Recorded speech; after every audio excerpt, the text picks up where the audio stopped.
Fatty liver reversal ജേണിയിൽ തീർച്ചയായിട്ടും നിങ്ങൾ ഡയറ്റിൽ ഇൻക്ലൂഡ് ചെയ്യേണ്ട 3 ഇമ്പോർട്ടൻറ്റ് ഇൻഗ്രീഡിയൻസ്.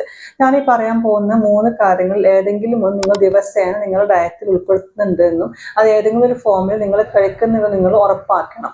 ഒന്നാമതായിട്ട് ഇലവർഗത്തിൽപ്പെട്ട പച്ചക്കറികൾ, നമ്മൾ മുരിങ്ങ, ചീര, അതുപോലെ തന്നെ കറിവേപ്പില പോലത്തെ ഇലവർഗത്തിൽപ്പെട്ട പച്ചക്കറികൾ, ഇതിൽ ധാരാളമായിട്ട് ആന്റി ഓക്സിഡൻസ് അടങ്ങിയിട്ടുണ്ട്.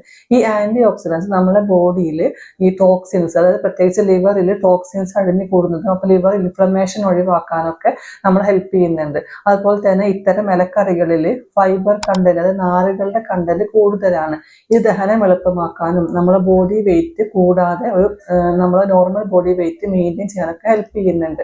അപ്പോൾ നമുക്ക് ഈ ഇല വർഗത്തിൽപ്പെട്ട പച്ചക്കറികൾ നമുക്കൊന്നുകിൽ സൂപ്പ് വെച്ച് കുടിക്കാം, അല്ലെങ്കിൽ ജ്യൂസ് അടിച്ച് കുടിക്കാം. അതല്ലെങ്കിൽ നമ്മൾ കറികൾ ധാരാളമായിട്ട് ഇലവർഗ്ഗങ്ങൾ ഉൾപ്പെടുത്തിയിട്ട് അത് കറിയായിട്ടോ തോരനായിട്ടോ നമുക്ക് എങ്ങനെയാണോ നമുക്കത് ഈസിലി കഴിക്കാൻ പറ്റുന്നത് ആ രൂപത്തിൽ നമ്മൾ കഴിക്കാൻ വേണ്ടി ശ്രദ്ധിക്കുക. രണ്ടാമതായിട്ട് നല്ല കൊഴുപ്പ് അല്ലെങ്കിൽ ഗുഡ് ഫാറ്റ് അടങ്ങിയിട്ടുള്ള ഭക്ഷണങ്ങൾ.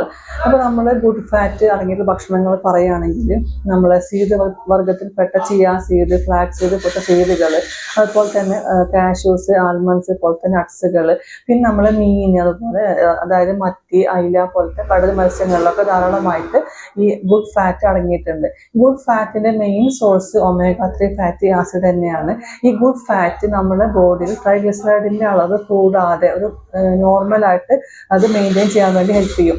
സ്വാഭാവികമായിട്ടും ഫാറ്റ് ലിവറുള്ള ആളുകളിൽ ഫാറ്റിന്റെ അല്ലെങ്കിൽ ചീത്ത കൊഴുപ്പിന്റെ അളവ് കൂടുതലായിരിക്കും, അവർ ട്രൈഗ്ലിസറൈഡിന്റെ അളവ് കൂടുതലായിരിക്കും. അപ്പോൾ ഇന്ന് ഈ നല്ല കൊഴുപ്പ് അല്ലെങ്കിൽ omega-3 ഫാറ്റി ആസിഡ് ധാരാളമായിട്ട് കഴിക്കുകയാണെങ്കിൽ ഈ ട്രൈഗ്ലിസറൈഡിന്റെ അളവ് അത് ഒരു നോർമലിലേക്ക് എത്താൻ വേണ്ടി സഹായിക്കും. അതുപോലെ തന്നെ ഈ ചീത്ത കൊഴുപ്പ് ലിവറിൽ പോയിട്ട് ഡെപ്പോസിറ്റ് ആവുന്നത് തടയാനും ഈ നല്ല കൊഴുപ്പിന്റെ അളവ് നമ്മൾ സഹായിക്കുന്നുണ്ട്.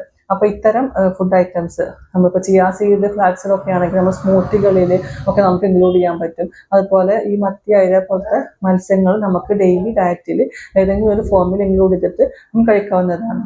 പിന്നെ മൂന്നാമതായിട്ട് വൈറ്റമിൻ സി അടങ്ങിയ ഭക്ഷണം. വൈറ്റമിൻ സി നമ്മളെ ഇമ്മ്യൂണിറ്റി കൂട്ടാനും അതുപോലെ തന്നെ ഈ ഫാറ്റി ലിവർ ഉള്ളപ്പോൾ ലിവർ സെൽസ് നശിച്ചു പോകുന്നുണ്ട്. അപ്പോൾ ഈ നശിച്ചു പോയ ലിവർ സെൽസ് റിപ്പയർ ചെയ്യാൻ വേണ്ടിയുള്ള എൻസൈംസ് പ്രൊഡ്യൂസ് ചെയ്യാനൊക്കെ വൈറ്റമിൻ സി ഹെൽപ്പ് ചെയ്യുന്നുണ്ട്. അപ്പോൾ വൈറ്റമിൻ സി അടങ്ങിയ ഭക്ഷണം എന്ന് പറയുന്നത് നമ്മളെ നാരങ്ങ അല്ലെങ്കിൽ ഓറഞ്ച് പോലത്തെ സിട്രസ് ഫ്രൂട്ടുകൾ, അതുപോലെ തന്നെ ഈ നെല്ലിക്ക, പേരക്ക പോലത്തെ ഫ്രൂട്ടുകളും വെജിറ്റബിൾസിലും ഒക്കെ വൈറ്റമിൻ സി അടങ്ങിയിട്ടുണ്ട്.